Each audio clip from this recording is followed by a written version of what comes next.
history of the United States has been written across the land by a people on the move.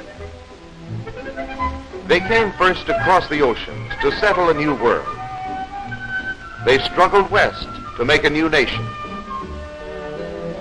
The people of America needed room to grow, room to work, to play,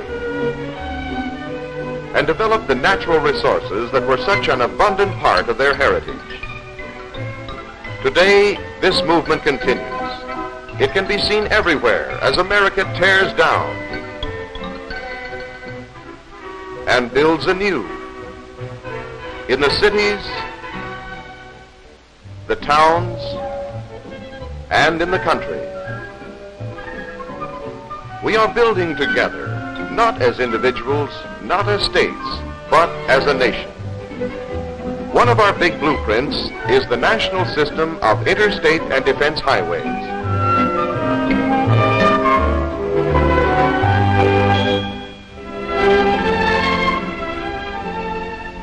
Passed by Congress and signed into law by the President, the Highway Acts of 1956 and 1958 provide funds for a national system of 41,000 miles of safe, efficient dream roads.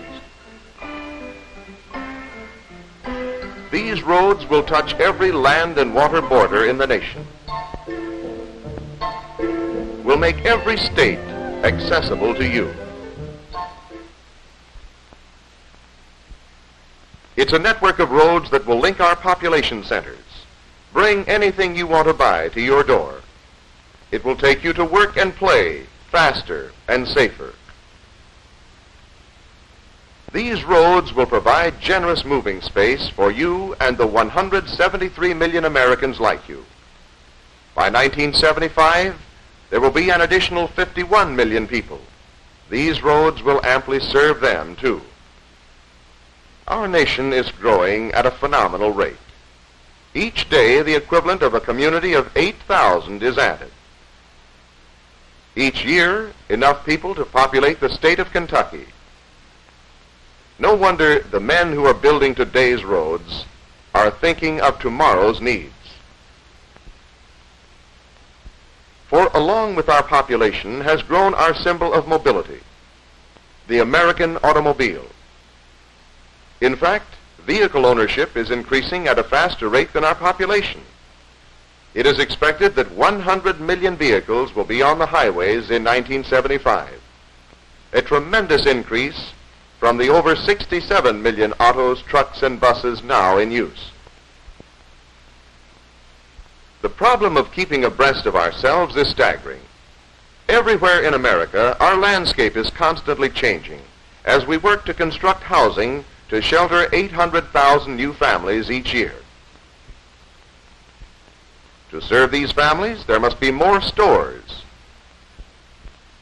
many new factories and warehouses, primary and secondary schools, churches of all faiths, and expanded civil and governmental facilities.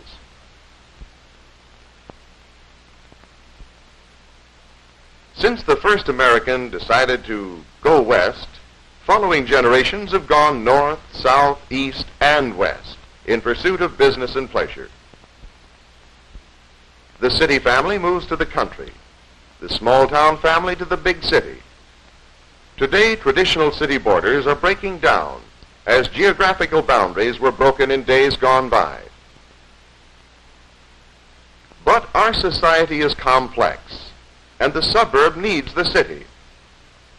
The city needs the suburban population. This results in a daily movement of great numbers of people to and from the city and across the nation.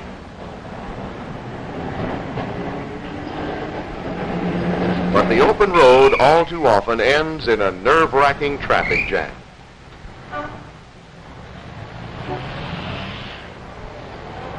How we all wish it could end tomorrow. But it takes more than a wish, more than a single day. It takes many men studying for years the problems of population increase and the needs resulting from expanded automobile production. It takes many branches of government, such as the Bureau of Public Roads, who work with state highway departments in designing and building better highways. It takes much experimentation and testing, such as the American Association of State Highway Officials Test Road in Illinois. These tests, combined with reports and recommendations of state and governmental agencies, will result in specifications for the most efficient and safe designs to be followed in the construction of the interstate system, because we must do more than alleviate immediate congestion.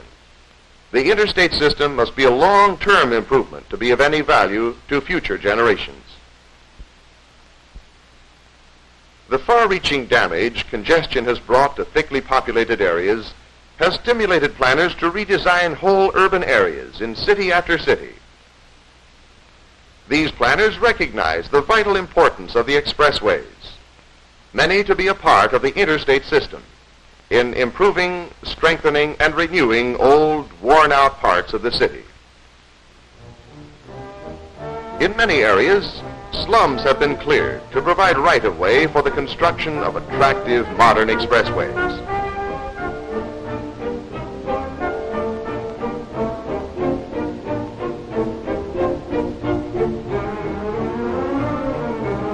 And these new urban highways have encouraged improvements of property on both sides of the right-of-way. New shopping and business centers have been built on the sites of run-down slums. Dying neighborhoods have been brought back to life by the efforts of community groups, excited by the prospect of good, fast transportation. Removing old, cramped, and run-down areas built in a bygone era has allowed the planners to put the land to more efficient use for the parks, schools, and shopping areas of modern America. These urban areas must be improved, for it is here that our population increase is most noticeable. For the population trend in this nation, which has built some of the largest cities in the world, has been to the metropolitan region. Portions of the city must give way to expressways, which will make available hundreds of times over the amount of land these communities now occupy. They will bring a new kind of living to millions of Americans. Small, pleasant houses springing up near the roots of the expressways. Away from the city, where nature can be enjoyed, can be a part of daily living. Work can still be in the city, or in one of the thousands of low modern plants developing out where there's room to grow. Shopping becomes quick and easy for the mother of the family in convenient one-stop shopping centers with lots of close-by parking space. Recreational facilities can be reached safely without dangerous, tiring traffic congestion. This outward expansion reduces the pressure in the city. Congestion is relieved and business is attracted. New construction begins, and the inner city again becomes the hub of a vigorous, prosperous area. The interstate system will bring the cities of America closer together in time, which will mean savings in hours of travel and costs for the commercial carriers and for the motorists. Farmers will discover new markets for foodstuffs, and perishables will arrive in the cities faster and fresher. Savings of hours on a trip to the stockyards means that livestock is farm fresh and at peak weights when delivered. What the farmer buys will be easier and less costly to acquire, for the small town with its industry will also benefit from the interstate system. Unfortunately, congestion is no stranger to the small town. Much of this congestion is caused by through traffic. Vehicles coming from somewhere else on their way to another destination. This bewildering array of route markers is a typical sight in hundreds of small towns that have found themselves run over by through traffic. All too often, the resulting congestion is so severe that local parking suffers. Local shoppers dread the trip to town. This community had its problems solved by careful highway planning. The Interstate Highway is built adjacent to the city so that high-speed traffic can be diverted around the business area, thereby relieving local congestion. Protected from business encroachment, the through route remains a permanent improvement, ensuring the community against unwanted traffic. While the access roads, well marked and easy to use, funnel business and local traffic with dollars to spend directly to the heart of town. With Main Street free from congestion and ample parking space once again a reality, the trip to town becomes a pleasure. People will come often and buy more. These new highways have changed the pattern of land use throughout the country. They have brought about a tremendous relocation of industry, with workers following plants, or plants moving to new labor markets. Opportunities for employment in many rural areas, as well as new markets close to home, have developed from the new industrial concentrations that have followed the construction of expressways in the country. Land values have increased in many localities.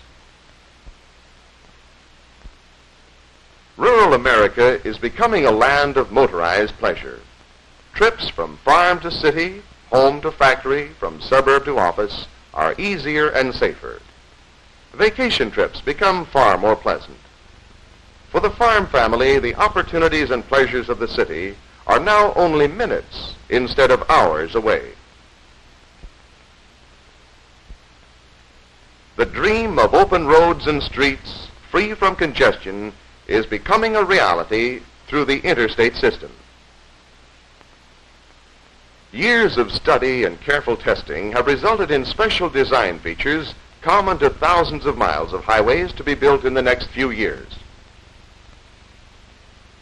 Stoplights, cross-traffic, and dangerous intersections will give way to directional interchanges which feed traffic onto the expressway, and underpasses and overpasses that carry other traffic across the road without interfering with traffic movement.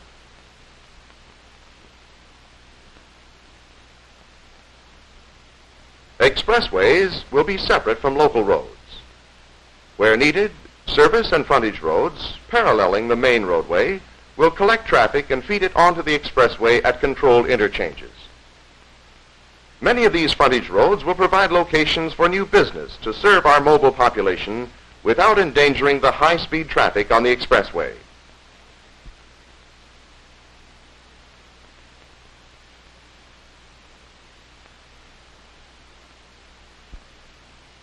Control of access and acceleration lanes will remove the dangers of cars turning into or off from the roadway at low speeds. Wide, hard, all-weather shoulders will provide emergency parking for disabled vehicles, eliminating the danger of stalled cars in high-speed traffic. Above all, our new highways will be much safer. Tragic loss of life will be decreased by wide median strips that remove the dangers of head-on collisions.